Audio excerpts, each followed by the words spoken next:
I have a personal connection to our final honoree. She married me and my husband, Josh. And before I got married and had a baby, I was this slightly stressed, overworked, and desperately homesick journalist in New York who had moved from Toronto. And then I met her at an event where she came up to me and said, "Can we be friends?" That was almost 16 years ago.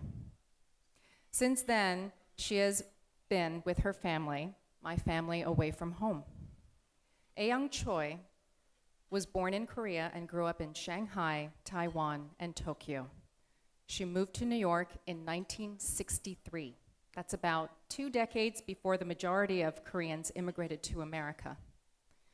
Imagine a young Korean-American woman dreaming of becoming an artist and then falling in love with a handsome Afro-Cuban cafe owner.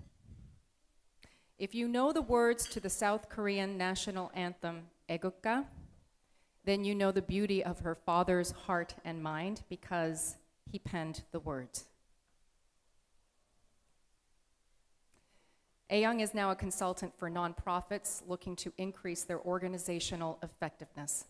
She is also a part of Women Cross DMZ.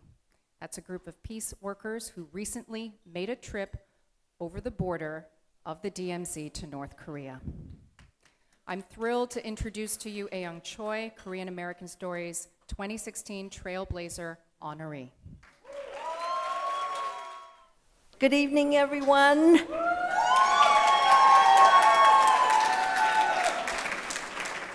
Thank you for coming to celebrate our Korean American stories. But before I start, I want to thank everyone in this room. I especially want to thank the people who feel to me like my adopted children. In fact, I can't name all of you. So let me just say, I feel like your big adopted grandmother.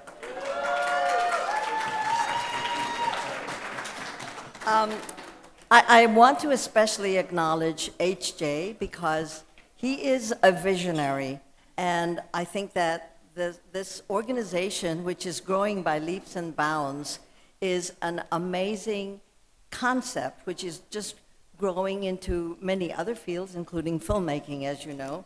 And I really want to thank HJ. Where are you? Yeah. I also want to just say, give a shout out to some of the organizations who are here, which is the Korean American Family Service Center with these beautiful flowers. Asian Women Giving Circle spread out here. And especially to my husband, Gene, and my son, Carlos. Carlos and Chris are my sons. Carlos is here. Chris is in Hong Kong. Chris and his wife just had a baby girl this morning. So, anyway, my story begins in 1940 when I was born in Hamhung, which is now part of North Korea. 1940, so you do the math. 3 years after I was born, we moved to South Korea. We moved to Korea and start living in Shanghai, where my father had come before us. When he finished his PhD at Ohio State University, great, and came back to Korea in the early 1930s, he found that the only option, the only work he could get, because Korea was under Japanese colonialism, the only work he could get was with a Japanese company. One day he learned that he was getting a very unusual promotion for a Korean, so he did not want to be a part of the Japanese war effort. And he made this really tough decision to flee Korea. And he left by night on a very cold, wintry day. He crossed up north, crossed the frozen Yalu River, and made his way down to Shanghai, China. A few months later, he then called for my mother to come and bring the children with her. So In 1943, at the age of 3, we are all living in Shanghai. While World War II was raging all around us, we children had no concept of what it was like. But one day, after a few years of living in Shanghai, there was a lot of coming and going around our house, but one day it seemed like all hell had broken loose. This was in 1945. The war had ended, Japan had surrendered, and Korea was finally liberated. So in no time, our apartment in Shanghai was filled with dozens of Koreans who had come from all over Shanghai and coming together into our living room, shouting manse and crying and running up and down and just so excited that the war was over and our country was free. In no time, our dining room became a workroom where my mother's friends came every day, and they sat at their sewing machines and started cutting and sewing red, black, blue, white cloth into tiny little flags, which then they stuck to sticks that were sort of laid in a corner of the room. And my mother, during this time, goes to the piano and spontaneously writes a song that is called Hebang e Nore, which means a song of liberation. And it was sung all over the world where Koreans were, as well as back in the homeland. Our house became a gathering place for many people who were there for the Korean independence movement and the interim Korean government, of which my father was a part. As things are going on in our apartment, my siblings and I are strictly prohibited from leaving our room in the back, but we watch all the action and the commotion going on, taking turns peeking through a tiny keyhole. The piano is pushed aside, and other living room furniture is moved to clear the room. And every night, my father comes home with a bunch of scraggly strangers, student soldiers, who were young Korean men and boys as young as 15, 16, taken by Japan to work as laborers in their military camps throughout China. Every day, my father and his colleagues go searching in the far countryside beyond Shanghai. They see how after surrendering, the Japanese troops just abandoned their camps, leaving these boys to fend for themselves. When my father and his group finally find the boys, they are alone, bewildered, and have not eaten for days. My mother, when these boys come to our house, shaves their heads to delouse them, and then they get soaked in a bathtub and washed with a very pungent yellow chemical that I recall to this day. And after a thorough bath and clean clothes donated by the Korean community in Shanghai, each boy takes a big bowl of juk and banchan, which they inhale at superhuman speed. My sister, my older sister, my younger brother, and I watch all of this wide-eyed through yet another keyhole, fighting for our turn so as not to miss any of the action going on in the other room. After devouring the juk, the boys begin to doze off and soon are fast asleep on the living room floor, snoring. To my siblings and me, the unfolding drama is just too exciting. Meanwhile, my father has arranged with the Voice of America for 30 minutes a week to broadcast news of the boys to their families back home. He solemnly announces the name, age, parents' names, and place of birth of each boy, and soon he would give details of when they would be sailing home. You can imagine how families all over Korea who thought they would never see their sons again are now delirious with joy to hear they are found, alive, and coming home. Years later, I would see black and white photos of these young men and boys at the pier, at the dock, heading up the gangplank of a huge ship, tightly holding on to the little Korean flags that the ajumas had made for them the week before. In these photos, they are standing on the deck, shoulder to shoulder, waving the flags to the crowds below who have come to see them off. Many in the crowd are wiping away tears for years of pent-up yearning for freedom, and for the boys, unimaginable happiness at the thought of finally going home. I am 33 years old and have just ended a very difficult 10-year marriage to a very charming but totally irresponsible man. I have just become a single parent with two of the sweetest sons I could ever have dreamed of. And this is the picture that was taken that year. You're going to find it in the back of your brochure. Carlos, who is here at age 50 now, was 7 years old at the time. And his younger brother, Chris, the one in Hong Kong, and just a new father again, was 3 at the time. Their father did not want the divorce, and he would not move out. So I decided I had to leave. And I did, taking my 2 sons with me and nothing else but the clothes on our backs and a few dollars in my pocket. Thank goodness it was the middle of summer. 10 years earlier, my parents had vehemently opposed this marriage for all the reasons you can imagine. He was not Korean. Actually, he was Afro-Cuban. Not a PhD. Not rich. No family tree.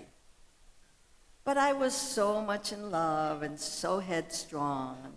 Finally, in a desperate effort to dissuade me, my parents actually disowned me. So much anguish and pain and so many tears. But I had made my decision and was determined to make things work, having little idea of how totally incompatible we would be. Luckily, when Carlos and Chris entered the picture, my parents' hearts began to melt, as you might expect, and we were warmly welcomed back into the family fold. But they tried to get me to move out to California, where they could help take care of the boys. Well, I loved my parents dearly, but I just could not see myself living in San Marino, California. New York City was my home, and I wanted to stay here, come what may. And what actually came were miracles, big and small, lots of blessings. Total strangers became friends, many friends, and soon we were adopted by a Puerto Rican family in Queens and moved into a big house with my friend Rosalina and her family. She and I would drive to work and back home together, shopped, cooked, danced salsa. But she also knew I wanted to be back in the city, even though we were like family and she and I had become closer than sisters. I wanted to move us back into the city because Carlos was in first grade at that time in a wonderful school called Manhattan Country School on East 96th Street. But despite months of looking, all we found was either too expensive or too dingy, and I was beginning to lose hope. Then one day, someone on the bus, crosstown bus again, told me about a new co-op at 711 Amsterdam Avenue. I knew that was a lucky number, so I applied. They told me the waiting list was a mile long, and they couldn't guarantee when I would be able to get a home in that building. But to my great surprise, in 6 months they called. And they said there was an apartment available and we could move in within a few weeks. So a very short while later, Carlos, Chris, and I moved into our new home, a sunny 3-bedroom apartment, one that I could afford, and one where I am still living. We had nothing to move in with but ourselves, not even a bed or a chair to our name. With no furniture or carpeting, the apartment felt like a huge echo chamber, and we ran around the empty rooms, chasing each other, laughing and jumping with excitement. Soon, some friends came by with a couple of mattresses. Someone brought sheets and towels. Another friend ordered a dining table for us, one which I am using to this day. And some chairs appeared. Someone gave us dishes and a toaster. Then came some pots and pans. And magically, we were surrounded by so much kindness and generosity from people we barely knew, people we had just met or just come into contact with through someone else. Even before I was aware we needed anything, someone would step in to fill that gap. When I wasn't able to take Carlos and Chris to different places where each of the boys needed to go, out of the blue, I would get a call from someone who would offer to take Carlos there so I could take Chris over here. When Chris started pre-K at Manhattan Country School, where Carlos was now in 2nd grade, our routine was a quick breakfast together, then a walk to the corner where I'd see them off on the crosstown bus, then rushed off to my own job downtown. A few hours later at work, I'd get a call from some parent at school to say she had just seen my boys on the bus. How carefully and gently Carlos zipped Chris's jacket and then helped him put on his gloves, finger by finger, and helped him off the bus, and they held hands as they walked all the way into school. These totally unexpected calls from random parents at the school made me feel so loved and so grateful. It was reassuring to know the boys were safe, but beyond that, their caring and concern for me felt like the touch of an angel's wings. The warm embrace of such a loving community and their kindness taught me a very powerful lesson. I learned that there are no strangers in this world, only friends we haven't met.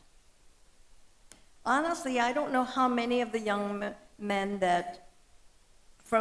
men and boys from World War II whom my parents helped ever stayed in touch with them or kept up in any way, but I am certain they felt that power of love which they received from my parents, and I hope they grew up to become good, kind men. For me, the vivid memory of my mother and father's loving and, I should say, patriotic deeds forever instilled in me a passion to help others. And though my growing up years were spent in Taiwan and Japan, I inherited a distinct sense of kinship with my original homeland. Every Korean woman I meet, regardless of age, feels like my sister. And every Korean man feels like my brother. Gradually, as I found ways to volunteer and follow my passion in our community, the two paramount issues that have emerged for me are to work for social justice and peace in the world. And that's how I came to devote my life to organizations like the Korean American Family Service Center, the Coalition Against Trafficking in Women, the Asian Women Giving Circle that supports social justice through women in the arts. And since last year, Women Cross DMZ, an amazing group of international women working with North Korean and South Korean women to achieve peace on the Korean Peninsula. One thing, please keep in mind, that there are no strangers in this world, only friends we have not met. Thank you.